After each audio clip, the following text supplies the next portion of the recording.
Friends, welcome back to my YouTube channel Manvik coaching centre. Friends, आज हम psychology का Jean पियाजे मोस्ट इम्पॉर्टेंट टॉपिक नोट्स से पढ़ने वाले हैं। तो अगर कोई बच्चा हैंड राइटिंग नोट्स परचेज करना चाहता है for HTET and CTET, in notes में आपको प्रीवियस ईयर क्वेश्चंस भी मिलेंगे। टॉपिक के साथ ही आपको प्रीवियस ईयर एचटेट और सीटेट दोनों के क्वेश्चन मिलेंगे। तो अगर कोई परचेज़ करना चाहता है तो वो कमेंट बॉक्स में कमेंट कर सकता है। तो चलिए आज हम हैंड राइटिंग नोट्स से पढ़ते हैं और शुरू करते हैं हमारा आज का most important topic gene पियाजे। Gene पियाजे, आप सभी को पता है साइकोलॉजी में ये पर्सनालिटी कितनी फेमस है। और अब आपका कोई भी टेट एग्ज़ाम हो, चाहे वो आपका रेट हो, एचटेट हो, सीटेट हो, सभी एग्ज़ाम में कॉग्निटिव डेवलपमेंट से यानी कि जीन पियाजे की थ्योरी से क्वेश्चन ज़रूर पूछा जाता है। तो जीन पियाजे के बारे में थोड़ी सी कुछ इंपॉर्टेंट बातें देखते हैं, उसके बाद हम पढ़ेंगे हमारे जीन पियाजे की थ्योरी से उनके दिए गए पद यानी कि कॉग्निटिव डेवलपमेंट के पद या प्रक्रियाएं। ठीक है, वहाँ से कुछ इंपॉर्टेंट टर्म्स निकल के आती हैं जो आप किसी भी प्रीवियस ईयर में चेक कर सकते हो, आपको वहाँ से एक क्वेश्चन ज़रूर मिलेगा। तो चलिए शुरू करते हैं। सबसे पहले हम जीन पियाजे की बात करते हैं। जीन पियाजे का जन्म जो है 9 अगस्त 1896 में स्विट्ज़रलैंड में हुआ था। ठीक है, इन्होंने जो हमें थ्योरी दी थी उसको हम कहते हैं संज्ञानात्मक विकास का सिद्धांत। ठीक है, अब नाम को समझिए पहले, यानी कि कॉग्निशन का मतलब समझिए। संज्ञानात्मकता का अर्थ होता है कि बौद्धिक विकास। ठीक है, क्योंकि संज्ञान का अर्थ क्या है, जानना या समझना। ठीक है, तो इन्होंने संज्ञानात्मक विकास का सिद्धांत हमें दिया था और इन्होंने प्रयोग किया था अपने ही 3 बच्चों पर। ठीक है, तो ये दोनों पॉइंट्स जो मैंने ग्रीन पेन से लिखे हैं उनको आप हाईलाइट करके अपने नोट्स में भी लिख सकते हो कि जीन पियाजे ने हमें संज्ञानात्मक विकास का सिद्धांत दिया है, जिसको हम बौद्धिक विकास का सिद्धांत भी कह सकते हैं। और इन्होंने ये प्रयोग अपने ही 3 बच्चों पर किया था। ठीक है, ये जानना चाहते थे कि किसी भी बच्चे का जो कॉग्निशन डेवलपमेंट है, जो कॉग्निटिव डेवलपमेंट है, जो उसका बौद्धिक विकास है, वो कैसे होता है। अब हम बात करते हैं संज्ञानात्मक विकास के पद या फिर आप कह सकते हो प्रक्रियाओं की। ये टर्म बहुत इंपॉर्टेंट है। वैसे मैंने आपको जीन पियाजे की कंप्लीट थ्योरी बोर्ड पे करवाई है। अगर आपने वो वीडियो नहीं देखा है तो आप वो वीडियो चेक कर सकते हो। यहाँ सिर्फ हम नोट्स का ओवरव्यू ले रहे हैं। अगर कोई बच्चा परचेज़ करना चाहता है तो वो कमेंट बॉक्स में कमेंट कर सकता है। ठीक है, तो हम पढ़ रहे हैं कि जीन पियाजे ने कॉग्निटिव डेवलपमेंट में कौन कौन सी प्रक्रियाएं बताई हैं। तो जीन पियाजे ने 2 बातों को बहुत महत्वपूर्ण माना है। पहला है संगठन, दूसरा है अनुकूलन, यानी कि ऑर्गेनाइजेशन एंड अडेप्टेशन। ऑर्गेनाइजेशन के बारे में वो कहते हैं कि जो बौद्धिक अक्षमताओं का हमारा जो सामान्यीकृत ढांचा है, यानी कि जो स्कीमा बन जाता है। ठीक है, यानी हम किसी चीज़ को जैसे ऑर्गेनाइज करके रखते हैं, ठीक वही चीज़ यहाँ पर हमारी बौद्धिक अक्षमताओं के साथ है। ठीक है, तो ऑर्गेनाइजेशन का अर्थ ही होता है व्यवस्थित रखना। तो बौद्धिक अक्षमताओं का वो सामान्यीकृत ढांचा जहाँ पर हम हमारे स्कीमाओं को व्यवस्थित रूप में रखते हैं। ठीक है, बात करते हैं अडेप्टेशन की, यानी कि अनुकूलन की। तो पियाजे कहते हैं कि यह जो गुण होता है अडेप्ट करने का, ठीक है, किसी चीज़ का अनुकूलन करने का जो गुण होता है बच्चों में, वो जन्मजात पाया जाता है। ठीक है, अगर आप इंग्लिश की पेडागोजी पढ़ते हो तो वहाँ पर भी ये टॉपिक आता है अडेप्टेशन। तो वहाँ पे अडेप्टेशन क्या है कि भाषा का अर्जित करना। बच्चा वही भाषा अर्जित कर लेता है जो उसके इन्वायरमेंट में होती है।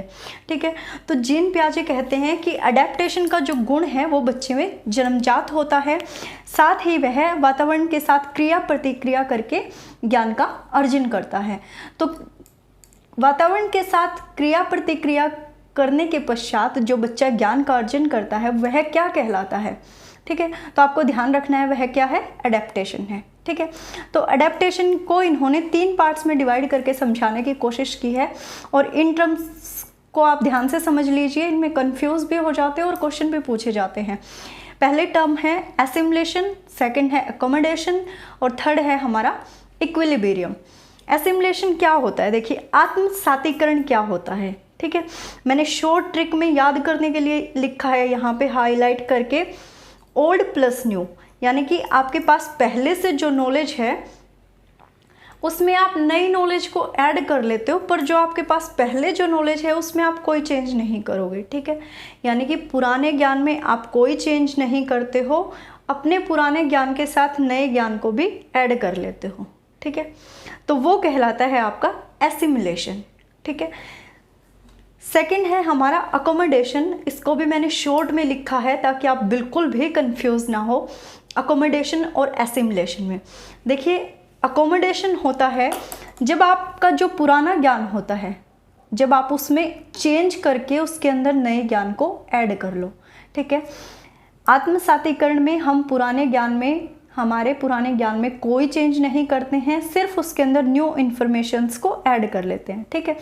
जो भी हमारे पास नॉलेज है, जैसे हम कई बार कोई टॉपिक लर्न कर लेते हैं, किसी टॉपिक को समझ लेते हैं, ठीक है, नेक्स्ट टाइम जब हम उसको पढ़ रहे होते हैं, कोई इंपॉर्टेंट पॉइंट मिल गया तो हम क्या करेंगे, उस पॉइंट को भी अपने नोट्स में ऐड कर लेंगे, ठीक है। तो आत्मसातीकरण या एसिमिलेशन क्या होता है, जब हम हमारे ओल्ड नॉलेज जो होती है उसमें कोई चेंज नहीं करते और नए ज्ञान को भी उसमें ऐड कर लेते हैं। जबकि अकोमोडेशन क्या होता है, जो हमारा पुराना ज्ञान होता है हम उसमें चेंज करके हमारा एक नया कॉन्सेप्ट डेवलप करते हैं, ठीक है। तो क्वेश्चन कैसे बनाएगा कि पहले आपको एक फॉर्मूला दे दिया गया, मान लीजिए अगर वो मैथ्स में पूछता है तो पहले आपको एक फॉर्मूला दे दिया जाता है, परंतु जैसे ही आप उसको सॉल्व करने की कोशिश करते हो तो वहाँ से आप अपने ज्ञान के आधार पर एक नया कॉन्सेप्ट का निर्माण कर लेते हो, या वो इसी को किसी और थ्योरी से रिलेट करके बोलेगा। तो आपको ध्यान क्या रखना है अकोमोडेशन में, न्यू कॉन्सेप्ट, ठीक है। जब आपने पुराने ज्ञान में नई नॉलेज को ऐड किया है, आपकी ओल्ड नॉलेज में न्यू नॉलेज को ऐड किया है, तो वहाँ से चीज़ क्या निकल के आएगी अकोमोडेशन में, न्यू कॉन्सेप्ट, ठीक है। तो आपको इस वर्ड पे फोकस करना है क्वेश्चन के अंदर, ठीक है। तो अगर आपको न्यू कॉन्सेप्ट जैसी नए ज्ञान जैसी कोई बात अगर मिलती है तो वो आपके समायोजन में चला जाएगा, आपके समंजन में चला जाएगा, आपके अकोमोडेशन में चला जाएगा, ठीक है। थर्ड इन्होंने कहा है संतुलीकरण या साम्य धारण, ठीक है। साइकोलॉजी में नाम बहुत चेंज होके आते हैं, तो आप इंग्लिश में भी याद रखिएगा इसको, यानी कि इक्विलिब्रियम। इक्विलिब्रियम क्या है, जब आप ओल्ड नॉलेज और न्यू नॉलेज का सामंजस्य कर लेते हो, यानी कि दोनों को कहीं ना कहीं अपना लेते हो। सबसे अच्छा एग्जाम्पल है हमारी संस्कृति। हमने क्या किया है, अभी तक हमारी भारतीय संस्कृति को नहीं छोड़ा है, पर अंग्रेजों की भी जो चीज़ें अच्छी लगी या जो चीज़ें हमें अच्छी लगी हमने उनको भी अपनाया है।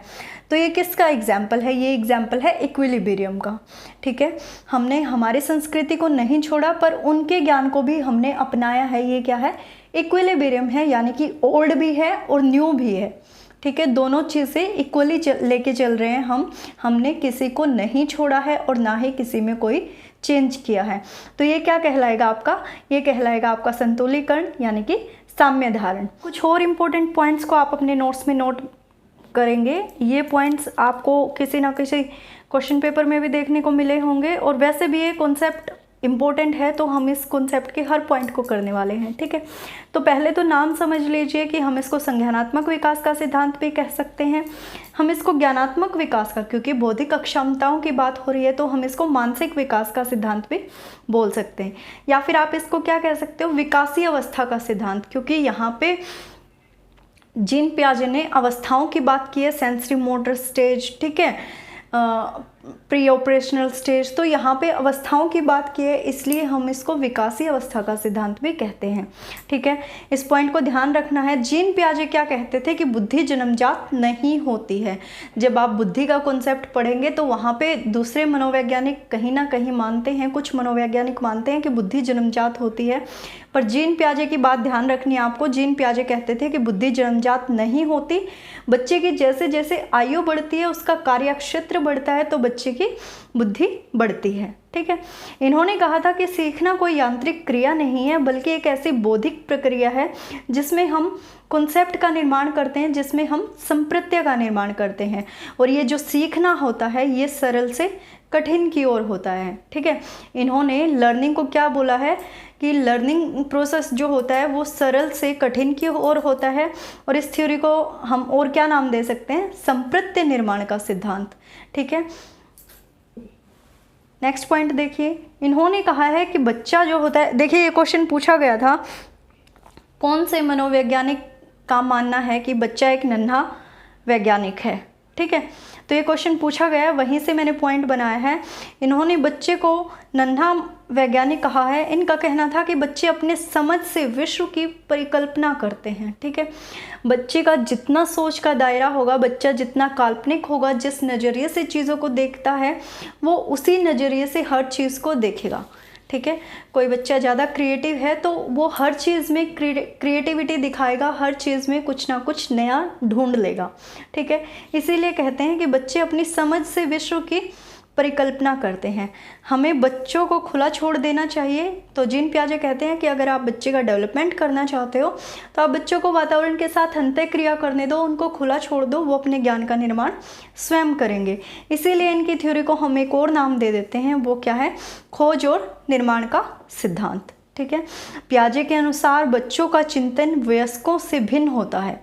ठीक है, ये क्वेश्चन भी पूछा गया है। पियाजे के अनुसार बच्चों का चिंतन वयस्कों से प्रकार में भिन्न होता है बजाय कि मात्रा में। ठीक है, बिल्कुल एज इट इज स्टेटमेंट दी गई थी क्वेश्चन पेपर में और आपसे पूछा गया था, मतलब 4 स्टेटमेंट बनाई गई थी इसी तरीके की और आपसे पूछा गया था कि इनमें से कौन सी सही है, कौन सी गलत। ठीक है, तो ध्यान रखना है, पियाजे ने क्या कहा है कि जो बच्चों का चिंतन है वो प्रकार में भिन्न होता है, ना कि मात्रा में। ठीक है, यानी कि आप क्या कह सकते हो, गुणात्मक रूप में भिन्न होता है, मात्रात्मक रूप में बच्चे का और वयस्कों का चिंतन समान होता है। ठीक है, पियाजे के अनुसार बच्चे दुनिया के बारे में अपनी समझ का सृजन करते हैं। ठीक है, उनकी अपनी समझ होती है दुनिया को देखने की, दुनिया को समझने की। इसीलिए वो कहते हैं कि बच्चे को खुद वातावरण में आप खुला छोड़ दो, खुद अपनी समझ से चीज़ों का, अपने संप्रत्यों का निर्माण करने दो। पियाजे के अनुसार बच्चे दुनिया के बारे में अपनी समझ से सृजन करते हैं। इनके अनुसार बौद्धिक विकास किशोरावस्था तक होता है। ठीक है, इस पॉइंट को भी आप इम्पोर्टेंट लिख के नोट कीजिएगा कि पियाजे का कहना था कि बच्चे का जो बौद्धिक विकास है वो किशोरावस्था तक होता है। ठीक है, बौद्धिक विकास हमेशा निम्न से उच्चतर स्तर की ओर होता है, यानी कि आरोही क्रम में होता है।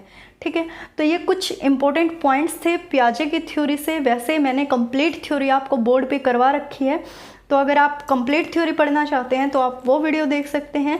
फिलहाल आज की वीडियो में इतना ही, मिलते हैं नेक्स्ट वीडियो में किसी और इम्पोर्टेंट टॉपिक के साथ। तब तक के लिए आप वीडियो को लाइक, शेयर और सब्सक्राइब ज़रूर कर दीजिएगा।